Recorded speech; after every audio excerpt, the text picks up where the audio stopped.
I don't care what religion you are. It's the professionals who've made it into a big corporation that I hate. There's big money in religion, big money in God.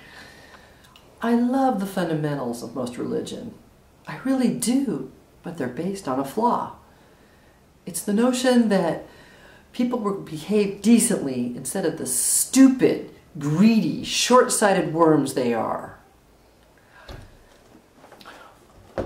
All I'm saying is that people make life much worse than it needs to be.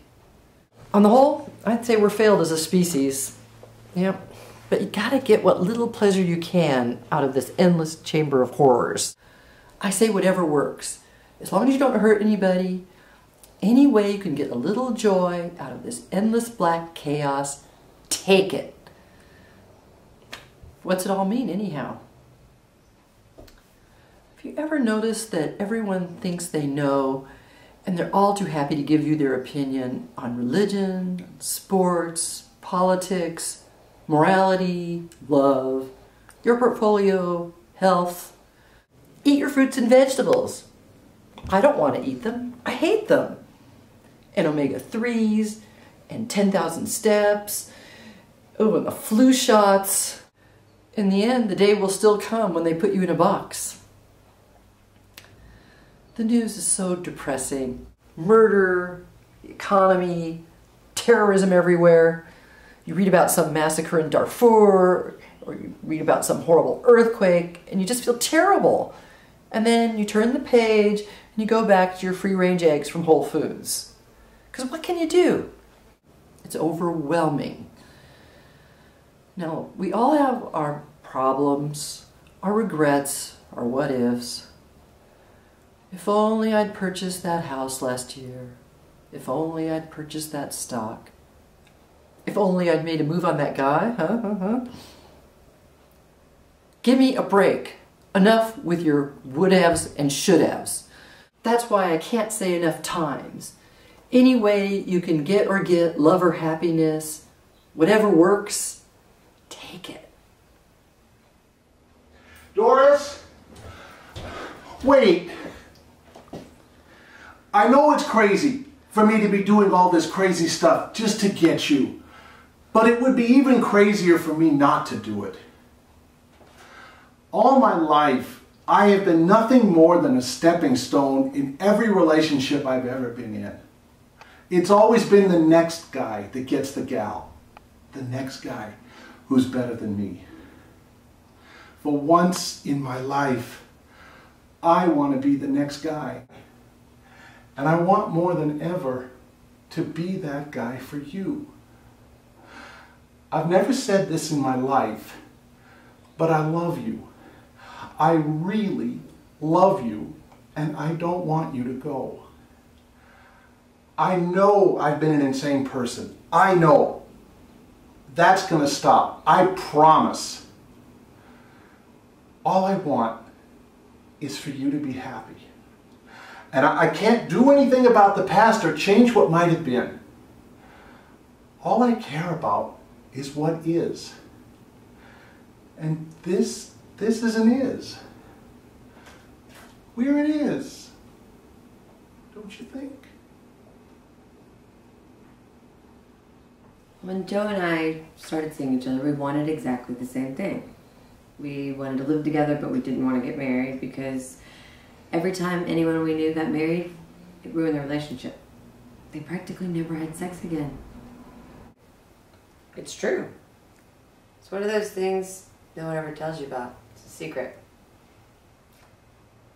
When I used to sit around with my girlfriends that have kids, well, actually my one girlfriend that has kids, Alice, she would complain about it. Now that I think about it, she didn't really complain about it. She just said it matter-of-factly. She said they were up all night, they were both so exhausted all the time. The kids just took every sexual impulse they had out of them.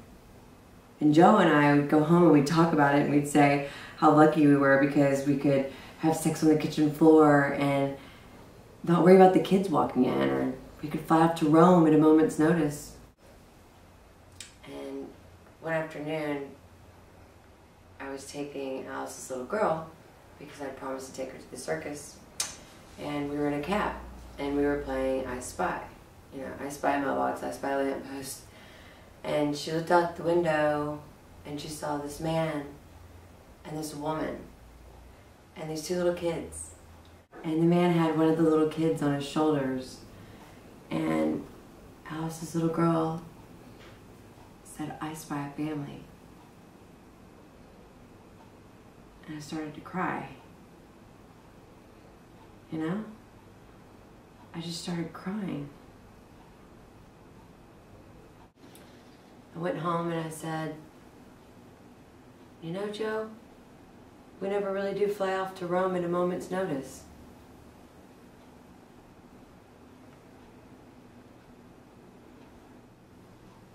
He would have been 62 years old today. I can't believe he left 50 years ago. And then there was that day when the doctor came out of the operating room. And I jumped up and I went over to him. "How is he, doctor? How's my son? Is he going to be all right? When can I see him?" And he took my hand and he said, "My dear, I'm sorry. We did our very best, but your boy didn't make it." Yeah. He said, "Would you like to see him? The nurse will be out in a minute and take you in." And she came out. And we walked through those doors, and I saw him, and I went over to him, and I put my hand on his head, ran it over his hair, and she said, "Would you like a piece of his hair?" And I said, "Yes." So she snipped a little bit and put it in a plastic bag and put it in my hand.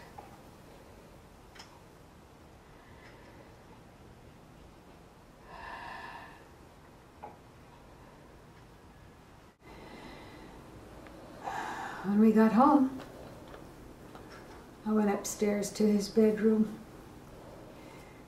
and I crumpled down on his bed and I grabbed his pillow and I squeezed it.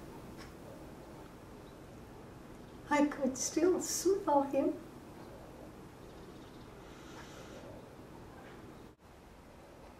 And that was when I saw it. This letter, I don't know when he wrote it.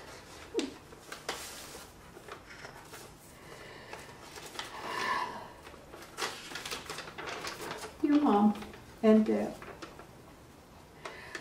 I know you're going to miss me, but don't think I will ever forget you or stop loving you just because I'm not around to say I love you. I will always love you, Mom, even more each day.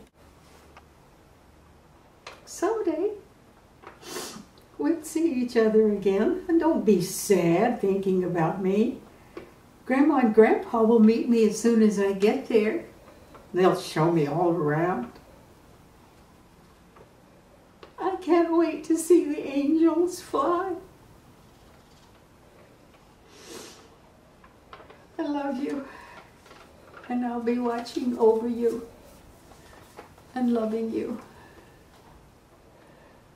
See ya, Timmy.